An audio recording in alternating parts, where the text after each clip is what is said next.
want to say thank you, Lord. You're everything, Father. Thank you. Father, you alone shall guide me. No man shall lead my path. In the wind I hear your quiet whispers, and you heal my broken heart. Even some of my friends turn enemies, and they pray for right to feel. And remember you gave us your only begotten son, but we gave him the wound of love. Send down your warriors with the hello. They carry down to the end of days. No matter how the devil try trick me, unto you my soul I will give. Father, I know this time is coming. I can see the high tide raise. Without you there is no other. Could there be that really nice? No weapon that form against us shall not prevail. And no man that rise against us, that word is shall never win. Because I will conquer. No, I will conquer. Yes, I will conquer. Conquer them. So come on, let's go. Good morning, Grenada, Carriacou, and PD Martinique. You're listening to Hard Talk Grenada. A very special good morning to those of you joining us on the various radio stations: 97.5 CitysoundFM, 89.5 CRFM, 91.9 and 91.5 RealFM Radio, 92.9 Sister Rail Radio broadcasting from Hillsborough, Carriacou, and 94.9 We Noise Radio out there in Brooklyn, New York. A very special good morning to those of you joining us on the live video, whether it's on Facebook, on YouTube, or on Instagram. A very special good morning to you. It is a beautiful Thursday morning in the Spice Isle of Grenada, and with me in studio this morning I have my co-host, Mr. Roland Bola. Good morning, Mr. Bola. Good morning to you, Ms. Duncan, and of course a very special morning to all our listeners, those of you who are on island or off island, within the Caribbean sphere, or if you are out in the diaspora. We are so happy to be with you again for another day. It's a beautiful day, as was said by Ms. Duncan. But it's still a day when we need to be concerned. We need to be very worried. Worried is the word, or concerned? Concerned and a bit worried too. Some people are a bit worried. While worrying doesn't change anything much. I once learned a long time ago, or was told by a very senior lady in the community. She said to me, son, worry is like a rocking chair. She said, you goes forward and backward again, and there's a good feeling while you're doing that. But when you stop, you realize that you're in the same position. So, worry don't change a lot of things. Action is what changes. And so with what we're seeing in our country, I do hope that our people are prepared to take positive action, not reactively. And some of it will be reactively because, I think what we were trying to prevent has already catch up with us. But I believe there's still a bit of time, there's still a bit of room if we make the effort and start activating the things we're supposed to activate. Be that as it may, I do wish everybody a wonderful day. Hope that they had a really graceful and restful night, and let's get the ball rolling. Yeah, well, Mr. Bola, the ball is already rolling. I think the ball gets away all kind of thing already. We are at 70, is it 72, 74, 79? 70 something. It's just so disturbing. It's just so vexing. I know I'm laughing while I'm saying it, but it's really very vexing, Mr. Bola. The situation that we are in, we've begged, we've pleaded, we've tried to appeal to the better judgment of people. We've tried to appeal to some person's common sense. And yet, here we are in this situation, a situation that we have done so well to avoid. For how long has it been? Since March of 2020. It's been more than a year. We've done so well. Too well. Too well is to blame, I think.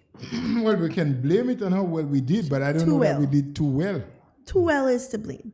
Because we've done so well that people became too comfortable and believed that COVID-19 was not a threat to Grenadians. Well, some people, I must say, Some.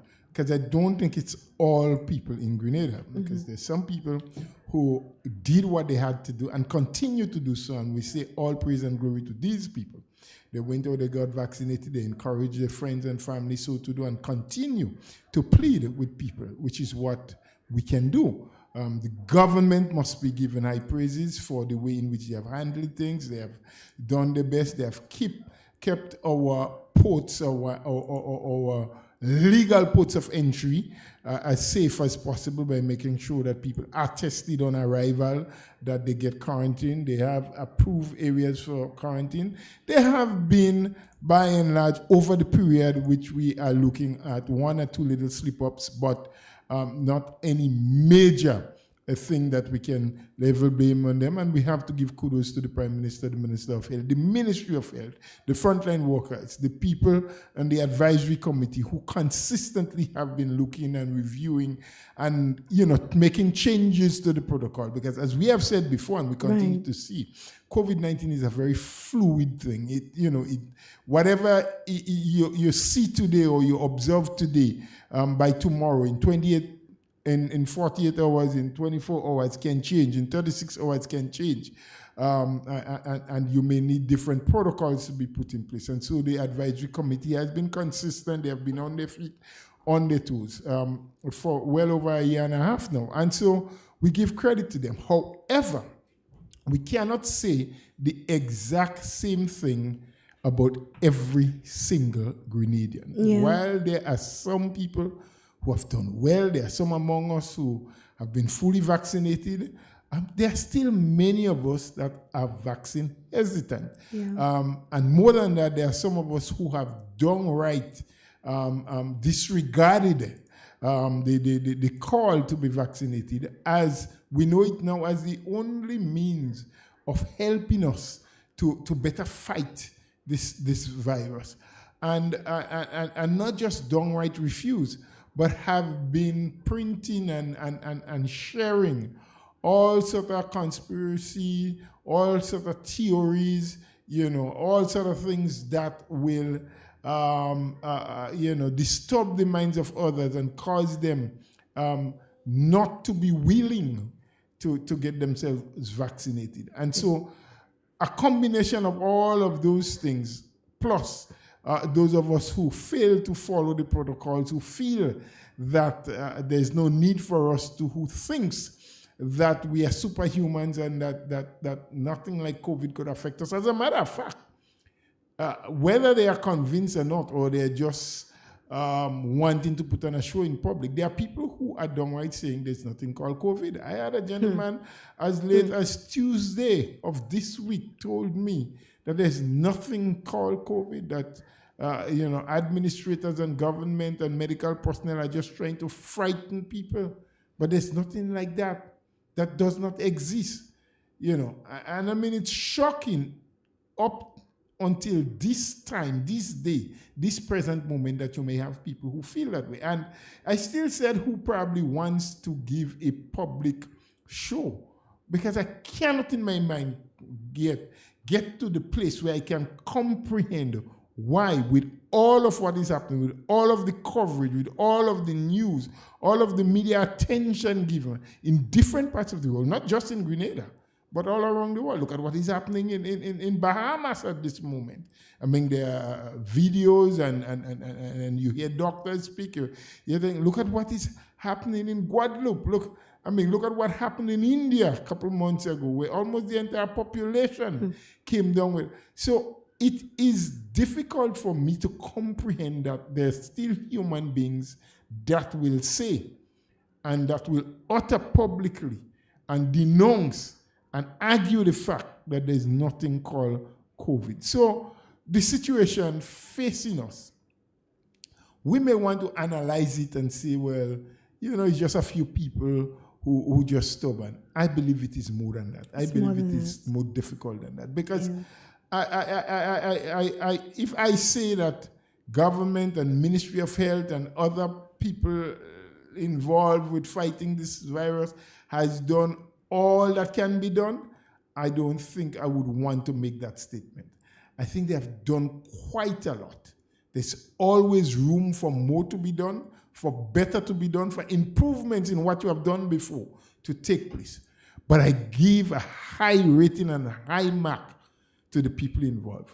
I give a high rating to our frontline workers, the people who go out and test and do the swab. I give a high rating to them. The ones who track, who do the contact tracing. Yes. I mean, the police officers, every single one of them, I rate them very high.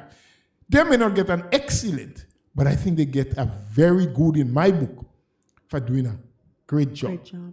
Yes, like I say, there's always room for improvement. We can always find something that could have been done differently, could have been done better.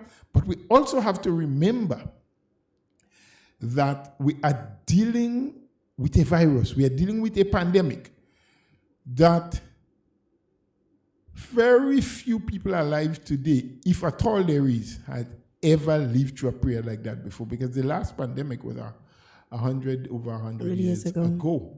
So there are a few people in the world that is 100 plus. Yeah. So that's why I say there may be just a few people who have lived. But by and large, this is a novel thing for the rest of the world.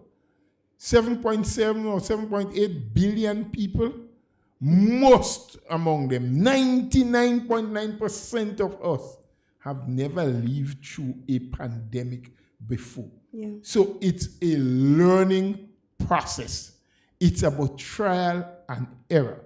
But I believe in most instances, there have been some very good tries more than there have been errors. In Grenada in particular, I think they have done tremendously well. A few errors, because we are human. You are into something new, something novel, something that you're doing for the first time. You try to learn from the experience of those around you or those in the international circles. You do your research, you listen to the science, and you try to take actions based on that. However, I have never known that our own people could be so stubborn and could be so determined not to adhere and take on and act on principles that can save their own life. Yep. That is the disturbing part to me. Yeah. Yes, I am and try concerned. to justify it too. I am concerned about if we took a decision, or the government or the Ministry of Health took a decision that did not work out as it should. I am concerned about that.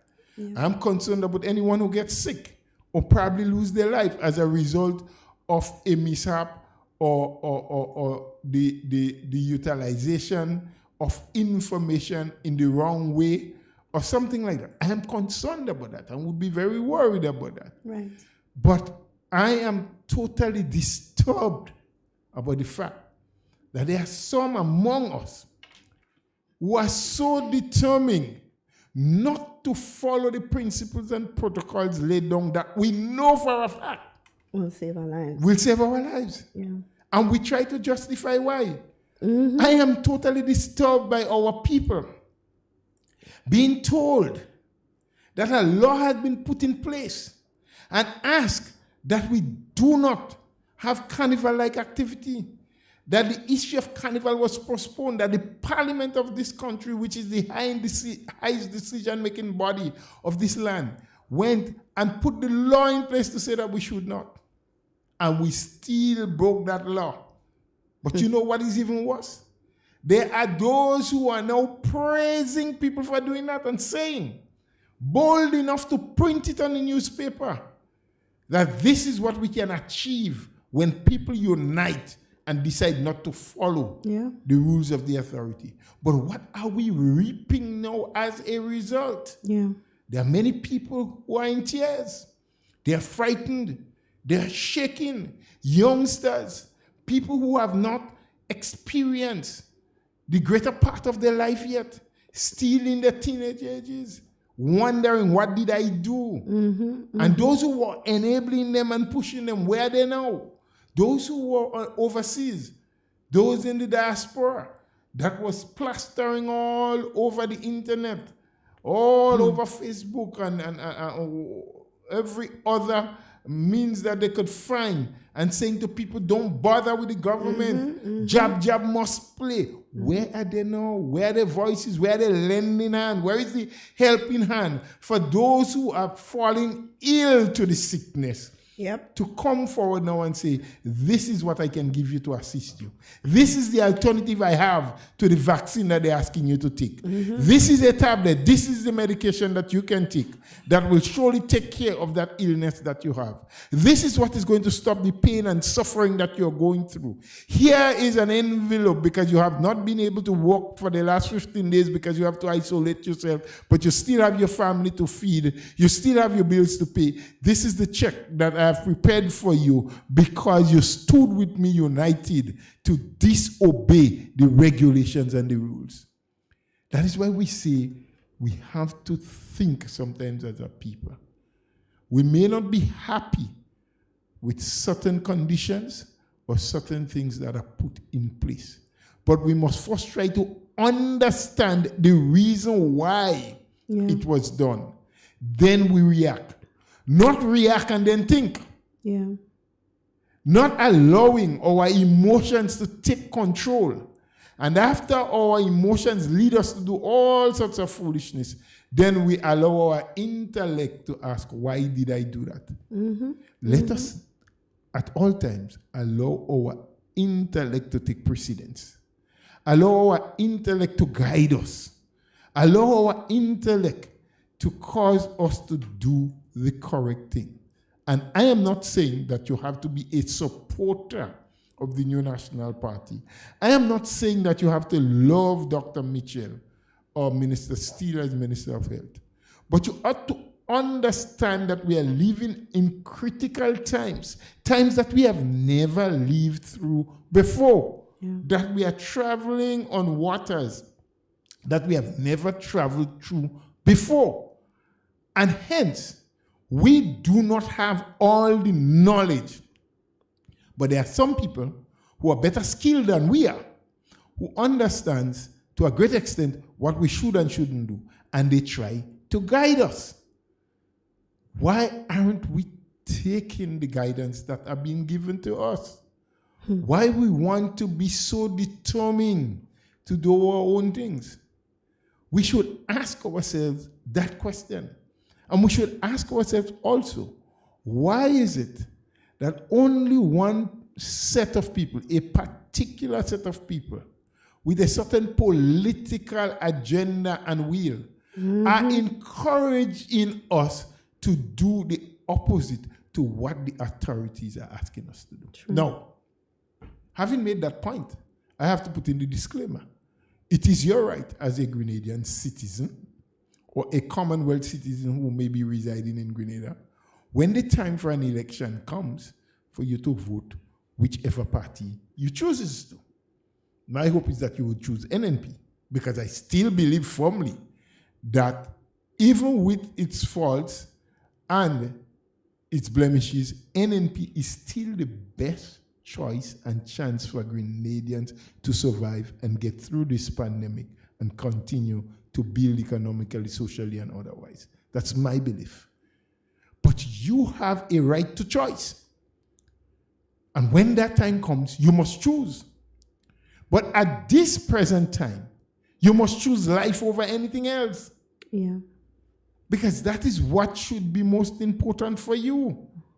That is why you should think before you act. Not act and then think after. Not let all that emotional juice take control of you.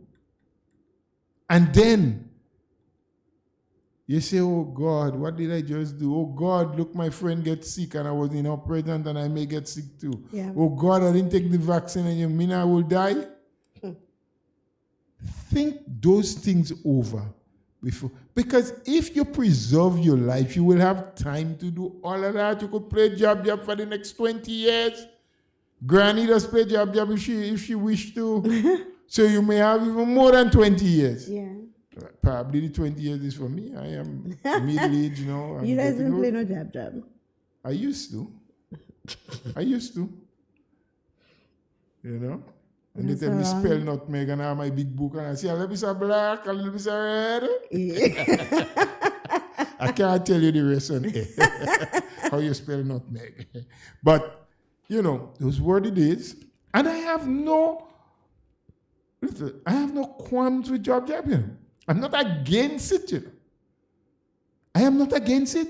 Neither do I have an issue with the people who play in it. I have an issue with the time they choose to do it. Yeah. Not an issue with the jab itself or the people playing jab. The issue is with the time. It is not the time for us to be doing it. Yeah. And the manner in which it's done. You know, it was not a celebration of culture. It was an act of defiance. Yes. Yeah. That we must pay for. We have always said on this program, whatever the choices we make, there will be a consequence. Yes. And we who make the choices will have to pay the consequence. Now, only yesterday, 35 new cases picked up. And let me tell you, I'm not preaching doom, and I really hope not. But I do believe that based on the trend, and based on what the science has shown before, and what has happened in other jurisdictions, I believe come the end of this week, we will be 150 plus, positive. If not more, active cases of local people. Yeah, because if we look at the science as it relates to the rate of infection, every one person has 3 persons below their belt. So I may be infected, but I have 3 other people that I have been in contact with that may be infected, and they themselves would have. That would be 9 other people, you know, and you keep multiplying and multiplying and multiplying. Effect. And that's how it happens. Because there is no one day that you would not come in contact with not a single person. Especially when you are not yet tested to know that you are a positive case. And some people are asymptomatic. They get no signs. They get no symptoms. But in addition to that, it is believed that what we have spreading in Grenada now is the Delta variant. Right? And if that is the case. Based on the science behind it, you don't get the kind of symptoms like you were getting with the other variants. So people can be easily misled. Yeah. Having this thing, being positive, moving around as they used to with their friends. That is why, again, it is absolutely important that we practice and put in place the protocols as per normal. Yeah. That is what would save us. Yeah. You know, it's very sad. And I read an article recently about, I believe it was Israel. Israel, which was one of the countries that were doing well, that people were vaccinated, and so on. Now, what's important to note about Israel is they have seen a lot of infection.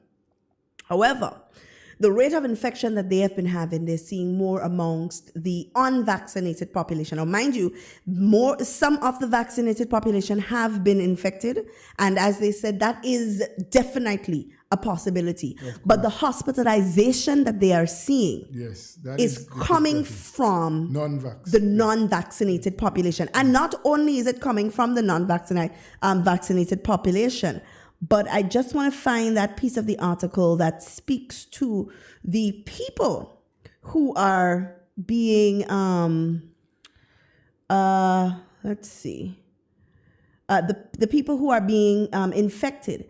And it speaks to the younger population being more affected by the virus than the older population. And that is a cause for concern, because when the virus had just come out, people were concerned about the elderly and the immunocompromised and so on. And while they are still an area of great concern, we now have to add the younger population into that as well. So it doesn't matter what your immune system looks like or how well you think your immune system can handle the virus. It is the damage that the virus is doing. You know, you're not in there with the virus. You don't know what the virus is doing in your body. I remember someone, was it yesterday, in an interview we had yesterday, where they spoke about persons after having the COVID-19 could literally see holes, or what appeared to be holes in their lungs, even after the virus has passed out of their system. So there's a lot of debilitating effects of getting the virus, apart from just getting the virus itself. But you know, we have made that argument before. How do you know? How do I know that my immune system is strong enough and can fight the virus? Yeah. Have I tested it? What test did I take to tell me that? Because you are strong physically, because you are muscular, because you eat a certain quantum of food, that don't necessarily translate into a healthy, robust, and strong immune system. Now, there are foods that you can eat that can boost your immune system, certain foods, not the amount, but the quality of food, the type of food, the class of food, you know, like your colored vegetables and your fruits and so. Because I drink a big bowl of peach soup, or I eat a serious plate of oil dung twice a week or something, or I eat 2 barbecue chicken legs, does that translate into making my immune system strong? And and even though we use the foods, the category of foods that can boost our immune system, we only know how robust, how strong, and how well our immune system will work until we are attacked by some kind of virus, bacteria, or disease. Yeah. Right? I want to share quickly because so people can understand what's happening. So and we're using Israel as that example. So it says around half of the 600 patients, so they have 600 patients that are hospitalized. Half of that, they're saying presently hospitalized with severe illness have received both doses of the Pfizer vaccine. So half of the patients they have in the hospital, which are about 300 patients, have been vaccinated. However, what is important to note, because, you know, sometimes we see that and we say, well, that is reason for me not to go and get vaccinated because, look, the 600 people in the hospital, 300 of those are vaccinated. That is not what is important to note. What is important to note is that 5.4 million people in Israel have been vaccinated. So of the 5.4 million people that have been vaccinated, 300 have had breakthrough infection. But also, what is important to note as well is the majority of these patients who have received those 2 doses are people who are over the age of 60 and have chronic illnesses, which is known to exacerbate the coronavirus in their systems. In addition to that, because I want to be able to give people all the information for them to work with. Now, in addition to that, they are saying that people who were vaccinated earlier, so persons over the age of 60 with those immunocompromised positions or situations, they would have either not gotten enough immunity to deal with the Delta variant. And I think that is what we are missing entirely. We're not speaking about vaccination for COVID-19, all variants. We're speaking about the Delta variant and what the Delta variant is doing to our society. So even the people who are immunocompromised and have received the medication, the vaccine in some cases did not kick in. There are some people who must receive a booster shot in order for the vaccine to really work in the way that it is supposed to, because there are medications that can prohibit the vaccine from working in the way that it is supposed to. So we have these incidents, right, of breakthrough infection. But what is important to note is that it is not a massive amount of the population or the vaccinated population that is having these breakthrough infections. And those who are immunocompromised are still partially protected. Because guess what? If they had Delta variant and they wasn't vaccinated and they're immunocompromised, you think they would even have the chance to make it to the hospital to become a statistic? You know, and we have to think about that. Now, they also said that in contrast to that, the unvaccinated patients that they are seeing are young, healthy, working people, and their conditions are rapidly deteriorating. Suddenly, they're being put on oxygen or on a respirator. And that is what I want people to pay attention to. That the people being affected mostly by the Delta variant are persons who are young, healthy, and working. And of course, their situations are rapidly deteriorating. These people probably thought, oh, well, you know, I'm young, I'm strong, I'm walking, I'm running, I'm eating well, my immune system up to par. Who are we to judge if we immune system strong enough to deal with COVID-19? Well, nobody can judge, because that is what will determine. You only know how strong you are until you are given a heavy thing to lift, you know. Yeah. You only know how hard you can hit until you end up in a fight. You only know that your body can withstand such force until the force is put against you. So we will only know how strong our immune systems are until we are attacked, like I say, by something. Yeah. And I am not prepared to test my immune system with COVID from what I've seen it done, what I've heard, and what the media has shown me. So I had decided a long time ago, and that is why I've had taken my both jabs, my both shot from the vaccine, so that I can further strengthen the immune system, even though I believe it is strong.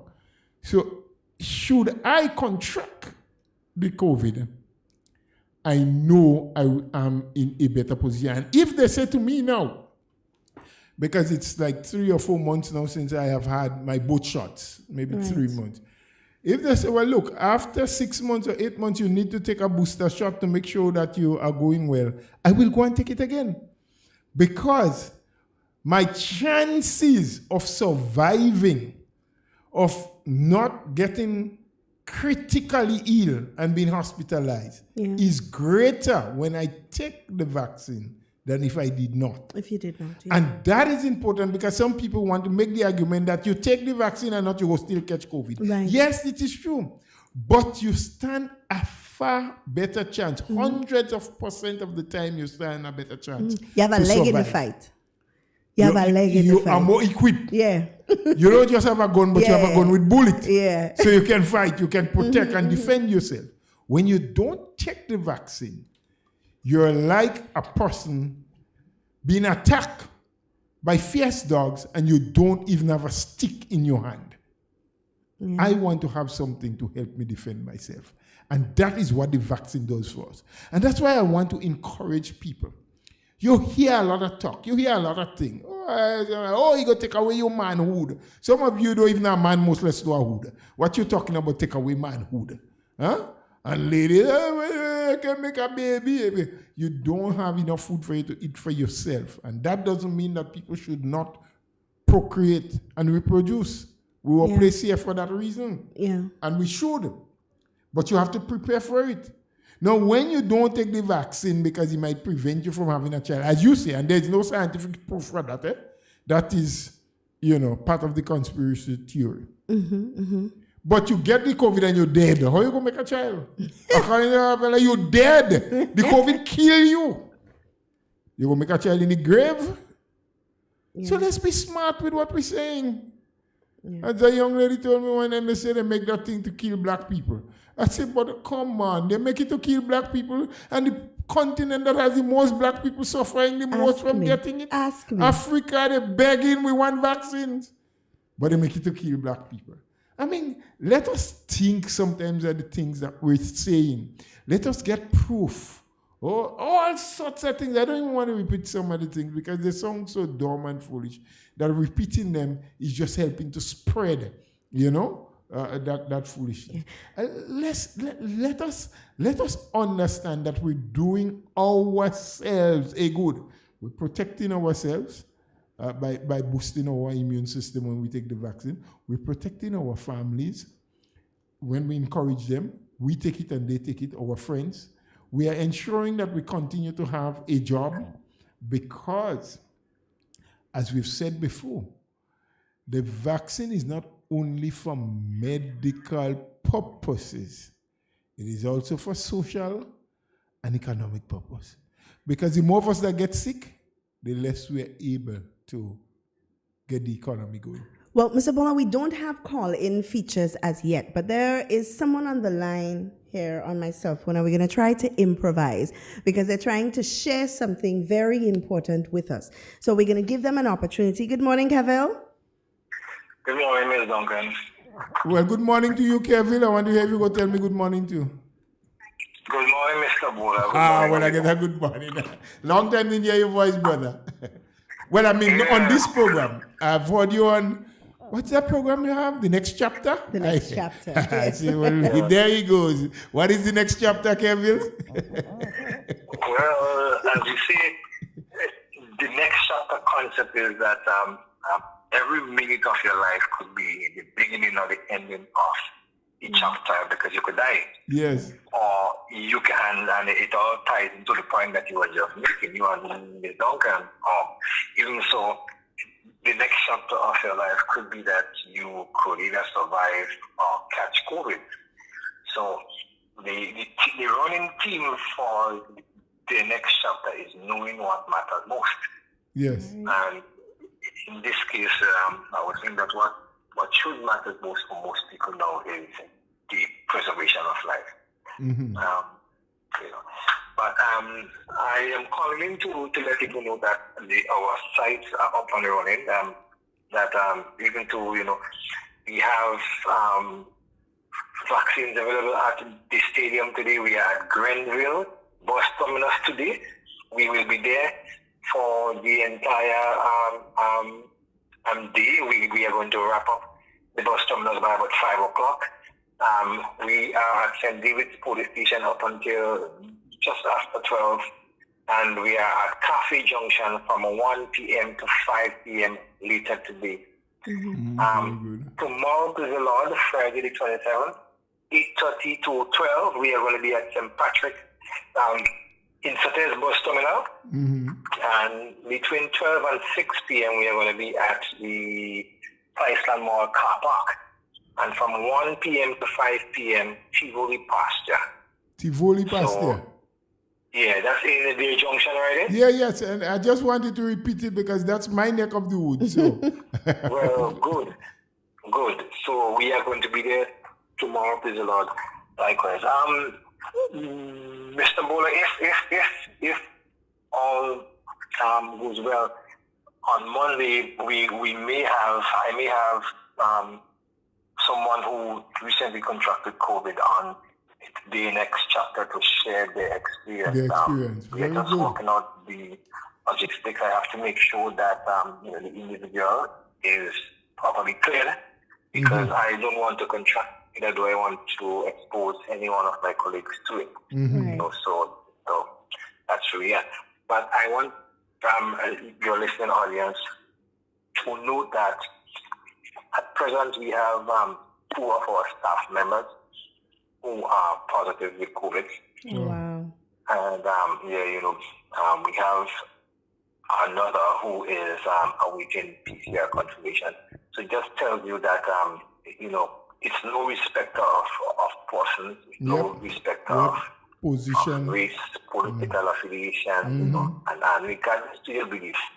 Because Christians, Rastafari, atheists, Muslims, everybody has been affected by it. So to those who think that they are invincible, think again. It's just a matter of time, and we have been saying it that it is just a matter of time before we see, the emergence of more cases and the introduction of the Delta variant, because we know how it works. Once you have trade, so on, that is going to happen once there is movement of people.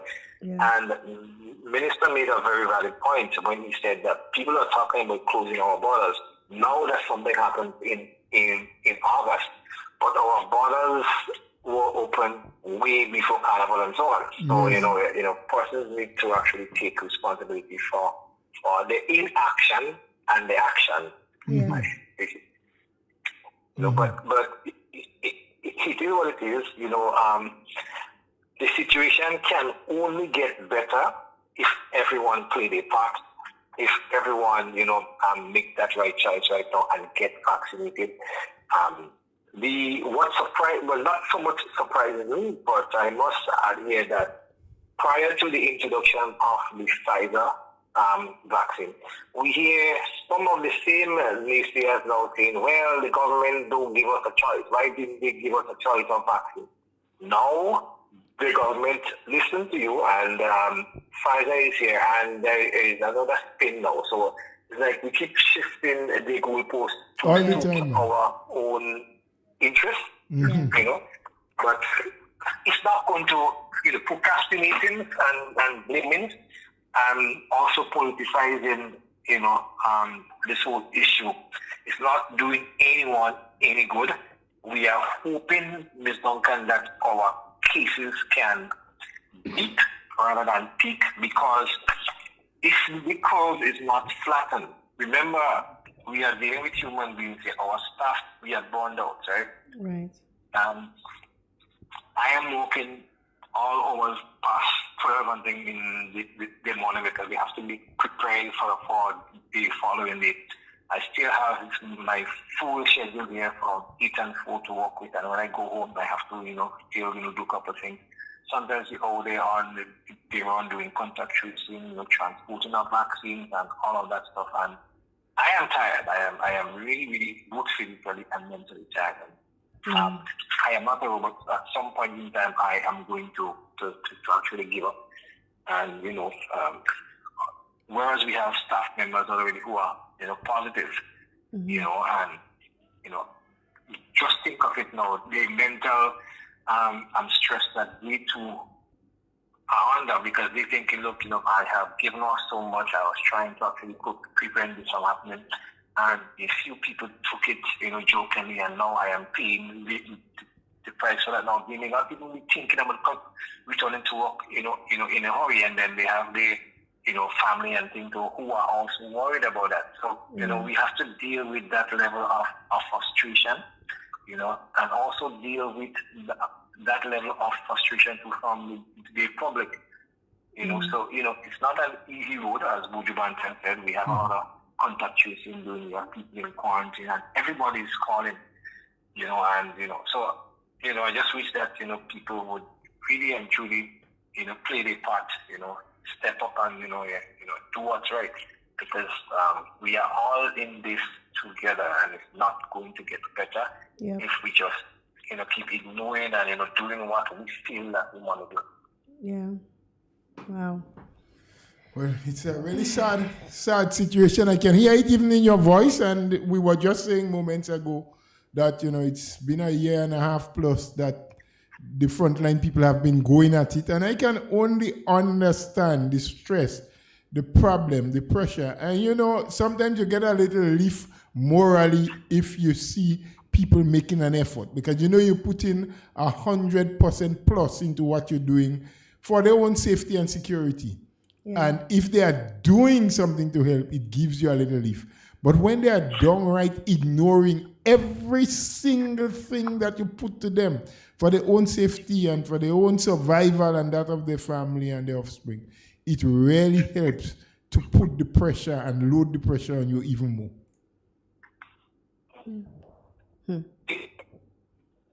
We are also worried about, our colleagues, right? We have to touch base with our colleagues. Yes. Because they are the ones, who we walk along with. Yes. And so when they get sick, it is also of concern to us, because we do not know who next will get sick. Yeah. Yeah. And so just imagine this, if more of our members of staff were to come down, with, COVID or, something, right? It means, therefore, that we are going to soon be out of persons who will be able to work. And then, and what will happen next is that others will say, but you know what, I am not willing to come forward, because, fear is something, that can really cause people to react in a particular way. And, I sympathize with, my friends, it could have been me. Thank God it's not me. I do not know if that will ever happen to me. I hope that it does not, but because of my involvement, because when we do our contact tracing, when we go out there and, we are vaccinating people and so on, we have to interact because we have to show you up the human side likewise. We can't just go about treating people as if, everyone has COVID, right? We must be welcoming. We must be, there to really actually, help people.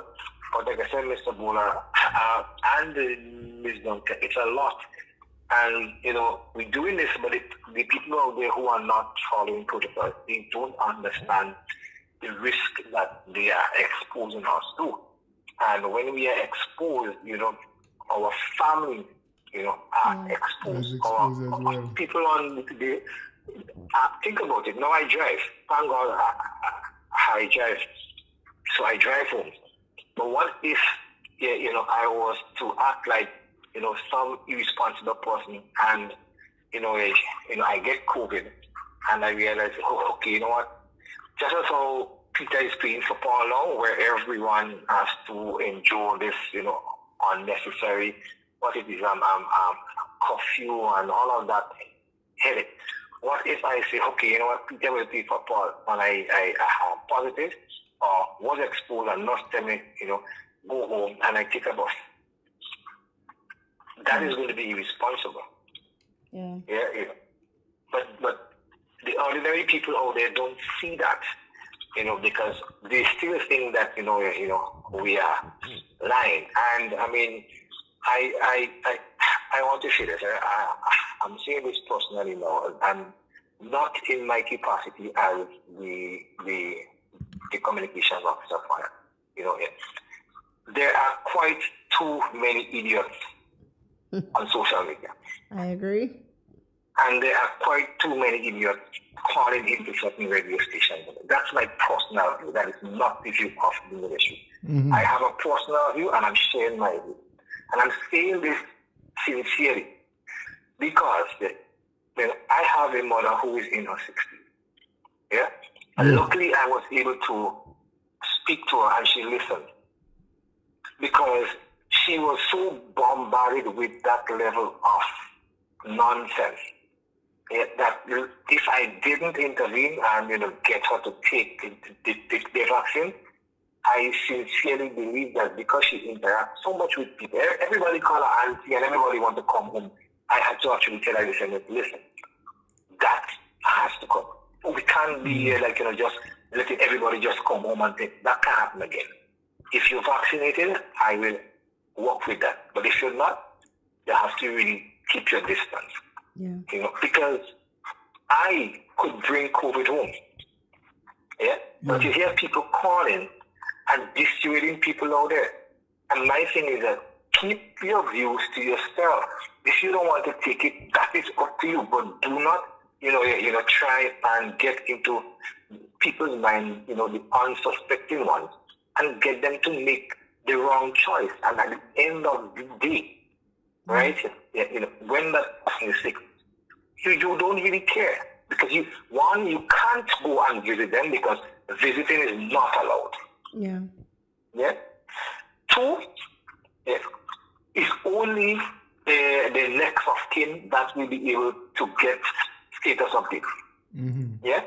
Three, if they die, I am sure the most you might do is say accept my sympathy or go in the funeral provided it has happy hour. And I'm being very, very sincere. If you could still have happy hour because we don't know. Well, that's if it has. But just think about it, Mr. Bola. We now have 76 active cases, and Yes. of that total, 72 are local. Now Yes. we know we are bracing ourselves for community spread. Yes. Yes. And widespread community spread. Yes. That is what we are bracing ourselves for. Yes. And to the people out there, who are misleading, they enjoy doing that. But like I said, imagine you take a bus in Grenada. So you're walking in Grenada, and you were told to isolate. But you live in, say, somewhere in St. Andrew. Okay, so for example, if you live in Hartford Village, you take a bus from Hartford Village into Grenville bus terminus. You take a bus from there and come down to St. George's. Then from St. George to Grandans, and you do the same thing going back up. And during your lunch time, so if that person is a construction worker, and during their lunch time, they go into the mall and buy food and everything, ignoring the advice of the healthcare provider. Okay. And they go back up. You meet different people on the bus at different times. And so you are a super spreader as an individual. Mm-hmm. And persons don't understand how reckless such behavior can be, and how much effect it has not only on our health system. And some people think health system is just hospital. No, the health system also, and people don't talk about the pharmacists, but the pharmacists, they are also affected. Not just nurse and doctor, but the groundsmen, the maids at the hospital. Mm-hmm. If the maids don't clean, we could have severe infections. Mm-hmm. Infections that can be brought on by COVID, right? So our maids, our groundsmen, our technicians, our auxiliary staff, people who drive and so on, our pharmacists, our dentists, everyone can be affected. And when everyone is affected, the entire system collapses. And when that happens, the country collapses. So I don't see how praying for that to happen is going to make anyone win the next general election, is going to make anyone feel that they succeeded in something. It's not going to make your life better. It may send you to your maker faster. Yes. Yes? And when you go to your maker, it means, well, I know the Catholic and something say, what?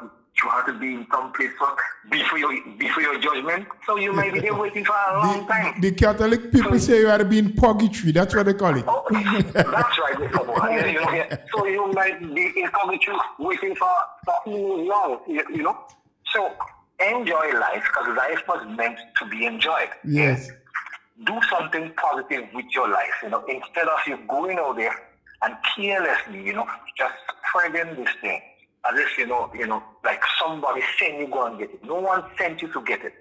Yes, we have been saying, guys, practice the proper hand hygiene, cough etiquette, wear your mask, social distance, and so on. That's all that we have been saying for the last couple of months, and we're still saying it up to today, People don't believe, but we call on Tuesday and the CMO said it himself. He got his kids vaccinated. Yeah. So why would the CMO want to expose his children to something that, and you saying out there that, what, it's going to kill you and so on in 2 years and all this kind of crap and everything. Dr. George Mitchell, well-known former CMO, he took his vaccines live. Dr. Martin, who is well known, he took his vaccine live. The CMO took his vaccine live. Dr. Amici took his live. Dr. Brafitt, the commissioner of police, took his live. Prime Minister and everybody else. Many, many, many more people, they took their vaccines live for people to see. I could tell you, Mr. Bola, Wagiti and his wife took their vaccine. Yes. And you know what I have seen too, and sadly, and I'm not sure if you guys are so much aware of that. Do you know most of the anti-vaxxers. They are young, because they are following the crowd, right? And a lot of them, they are not in a position to help themselves financially if they fall critically ill and they have to be flown out and so on. That's true. No, but they're following those who could afford, right? And saying, don't get vaxxed. I have seen, and maybe if I say that, yes, some people may think twice. Most of the people in Lansapin and Chublu and all those big shot areas, they are vaccinated. They got the vaccines, and they didn't wait until now. They got early first. First. This morning we said that. In the early bird catches the worm, because you know why? They know that it is better to be vaccinated than not to be vaccinated. So a lot of them, we had people on yachts whom at one point in time we had to send back because we were saying, well, listen, this is for our locals first. And I could tell you, a lot came. I now feel bad about it. Better I had just given it to them. Because they were coming ashore. They wanted, because some of them, when they go back into the country, quite October, November, and January next year, they will become eligible to get there. And we have 2 down here, free of charge, and people making a set of mouth and talking all kinds of nonsense, Guys, Kevin, there's so much I could actually tell you. Well, we know that, but you would know by now our program is cut to 1 hour and we're just about running out of time. We are grateful for all the information you're giving us. There's just one thing though. We hope that as soon as the program is over, we could have a conversation with you. So stay close with your phone. You're going to get a call from Ms. Duncan or from myself. There's just one thing we want to verify with you. After the program is over, we're going to close now. But we thank you again, Kevin. And we hope not too long from now, we would be in our regular studios in which they are working on. And we would have the open line and you would be able to call and give information because you just have so much to say that I believe is so meaningful and people should take from it. So God bless you. Continue yourself and the rest of your ministry. From us here on HARDTALK, we regard what you're doing as highly important and necessary. And we pray that God will continue to give you the strength and the courage to move on. And that by some means and some miracle, those who are saying no, the tongue will change to start saying yes, we'll take the vaccine and help Grenada to move forward. Have a blessed day, Kevin. Same to you, sir and madam. All right, great, thanks. Friends, when nice and important information is being given, the time seems to run faster than usual. I mean, you sometimes wonder how some of those who have so much foolishness to utter, does have so much time to say it. And those who have the real things to help us and to propel us forward, sometimes the time comes. But that's the way it is. And friends, we are really happy that we had an opportunity to share some of those information. And thanks again to Kevin Frederick, the communication specialist from the Ministry of Health. But as we oftentimes say here, every day, you must be responsible. You must do what is proper. And above all, to help Grenada, help yourself and your family, to help the next generation, go get vaccinated. It is not just the best choice, but it is the only choice you have to properly survive this pandemic. Have a blessed Thursday, everyone, and hope to be with you tomorrow, God's willing, from 10:30. All right, guys, we've come to the end of our program for today. And as we say here every day, in whatever you say and whatever you do, be safe, be secure, be responsible. It's always a pleasure being here with you. Oh, and as Mr. Bola said, we must say before we go, please, if you are able to, get vaxxed. Don't wait and don't be a part of the people who would end up saying, if I had known. If you have the opportunity, do so. And if you don't have the opportunity just yet, at least follow the protocols. It's been a pleasure being here with you. Have a wonderful day, guys. You're listening to Hard Talk Grenada via www.hardtalkgrenada.com.